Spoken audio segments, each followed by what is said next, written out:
अगर आपने किसी का कोई पेमेंट नहीं चुकाया है और अगला पर्सन आपके खिलाफ कोई एफआईआर कर देता है और उस एफआईआर के चक्कर में पुलिस आपके घर तक या आपकी दुकान तक आ जाती है, ये कहते हुए कि साहब हम आपको अरेस्ट करेंगे, हम आपसे पैसा रिकवर करने आए हैं, पैसा दीजिए नहीं तो हम आपको अरेस्ट करेंगे। क्या पुलिस ऐसा कर सकती है? क्या पुलिस के पास ये पावर है कि वो मनी रिकवरी कर सकती है, यानी बकाया पैसा रिकवर कर सकती है? अब कर सकती है या नहीं कर सकती है, ये जानेंगे आज के इस खास वीडियो में, क्योंकि honourable supreme court of India ने 2024 में एक लैंडमार्क जजमेंट दिया है और बताया है कि क्या पुलिस की पावर है इस संबंध में, और ये भी बताया है कि अगर कोई आप ट्रांजैक्शन करते हैं बिजनेस का, कोई माल खरीदते हैं बेचते हैं और अगर कोई पार्टी पेमेंट नहीं दे पाती है तो क्या उसके खिलाफ एफआईआर की जा सकती है, और अगर एफआईआर कर सकते हैं तो कैसे उस एफआईआर को हाई कोर्ट से खत्म कराया जा सकता है। इन सारी बातों को जानेंगे आज के इस खास वीडियो में। वेलकम बैक टू चैनल, मैं हूं आपका अपना वकील दोस्त एडवोकेट नमन मनोहत, और आप मेरे साथ देख रहे हैं लीगल शॉर्ट्स। वो चैनल है आपको जागरूक करता है कानून की हर छोटी से बड़ी जानकारी के लिए। दोस्तों, हमने एक छोटा सा 1 महीने का ब्रेक लिया था ताकि हम आपके पास वापस आ सकें एक बेहतर कंटेंट के साथ। तो शुरू करते हैं आज का ये खास वीडियो।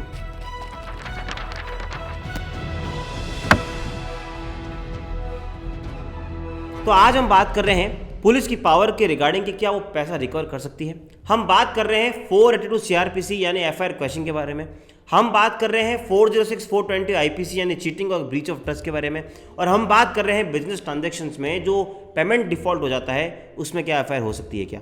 सबसे पहले जजमेंट का नाम जान लेते हैं। Lalit Chaturvedi versus state of UP 2024 supreme court. इस केस के अंदर कंप्लेनेंट एक एफआईआर दर्ज कराते हैं। वो ये कहते हैं कि जो एक्यूज्ड हैं चतुर्वेदी साहब, उनसे हमारा बिजनेस ट्रांजैक्शन था, कई सालों तक हमने उनको सामान बेचा, बिजनेस ट्रांजैक्शन चलता रहा, उन्होंने हमको पेमेंट भी किया, लेकिन अब कुछ लाख का पेमेंट है जो हमको वो नहीं कर रहे हैं और उन्होंने हमारे साथ ब्रीच ऑफ ट्रस्ट किया है और चीटिंग की है।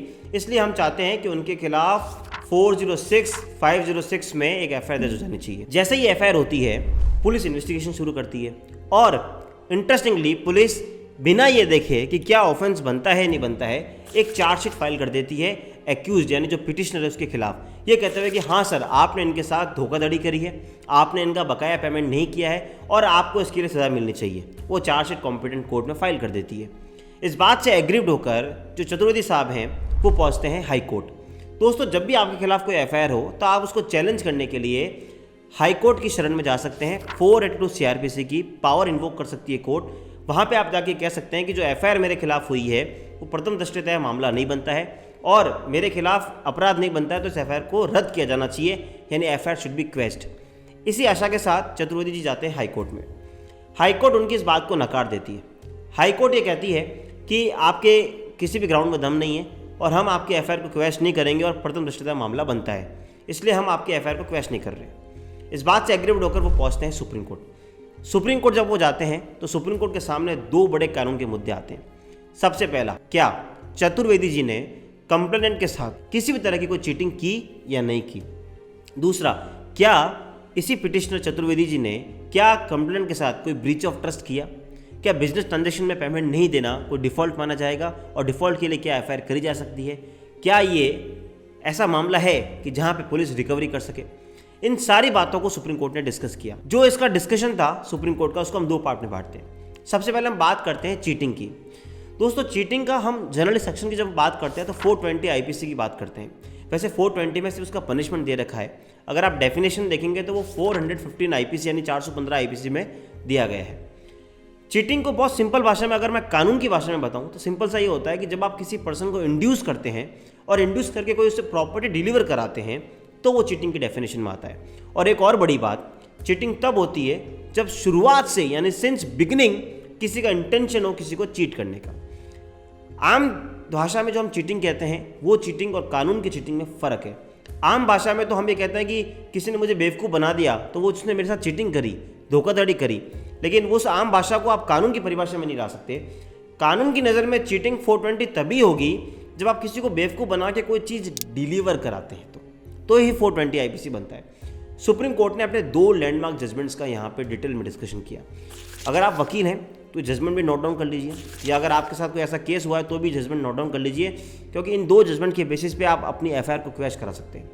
पहला लैंडमार्क जजमेंट था Mohammad Ibrahim versus state of Bihar 2009 supreme court. इस केस में सुप्रीम कोर्ट ने कहा कि 420 का ऑफेंस बनाने के लिए जब आप चीटिंग दिखाते हैं तो आपको दो बातें दिखानी ज़रूरी है कि इंड्यूसमेंट हुआ वो सब ठीक है, आपके साथ फ्रॉडुलेंट एक्टिविटी हुई वो सब ठीक है, लेकिन उसके साथ साथ कोई प्रॉपर्टी आपसे डिलीवर कराई गई हो वो बता दें, या फिर कोई ऐसी वैल्यूएबल सिक्योरिटी आपके पास है जिसमें कुछ ऑल्टर किया गया हो या कुछ क्रिएट की गई हो या किसी को नष्ट किया गया हो।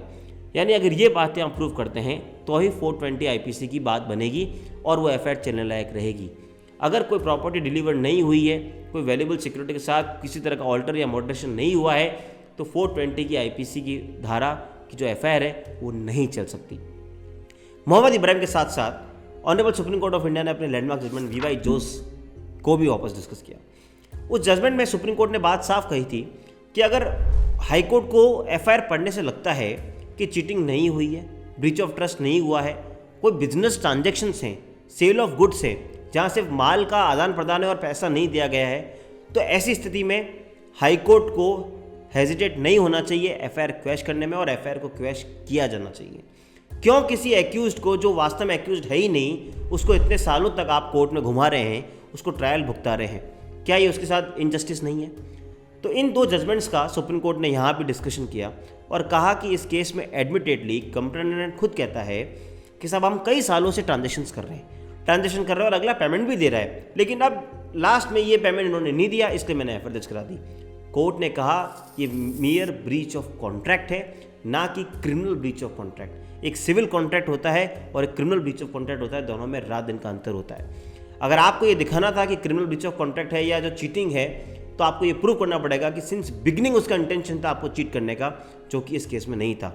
इसलिए कोर्ट ने कहा कि हमारे हिसाब से इसमें चीटिंग की परिभाषा में ये नहीं आता और 420 का ऑफेंस नहीं बनता। अब दूसरी बात बची क्रिमिनल ब्रीच ऑफ ट्रस्ट की। 406 आईपीसी में डिफाइन है उसकी सज़ा।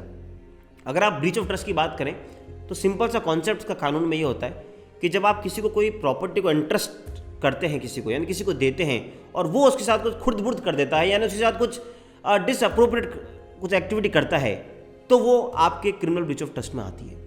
अब इस केस में सुप्रीम कोर्ट ने कहा कि ऐसे तो पहली बात तो कोई इंटरेस्टमेंट था ही नहीं, कोई प्रॉपर्टी आपने ऐसे किसी को दी ही नहीं, और दूसरा merely it's a case of sale of goods, जहाँ पे सामान बेचा है, पैसा आया, फिर बेचा, फिर नहीं आया।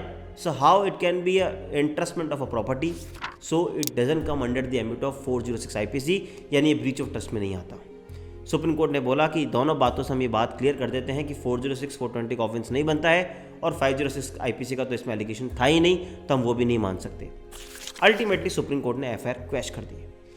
अब जब एफआईआर क्वैश करी तो सबसे बड़ी बात जो सुप्रीम कोर्ट ने इसमें लेट डाउन करी वो ये है, जो हमने वीडियो की शुरुआत में भी बोला था कि क्या पुलिस के पास ये पावर है, क्या वो किसी भी एक्यूज से उसके घर जाकर, दुकान जाकर पैसा रिकवर कर सकता है?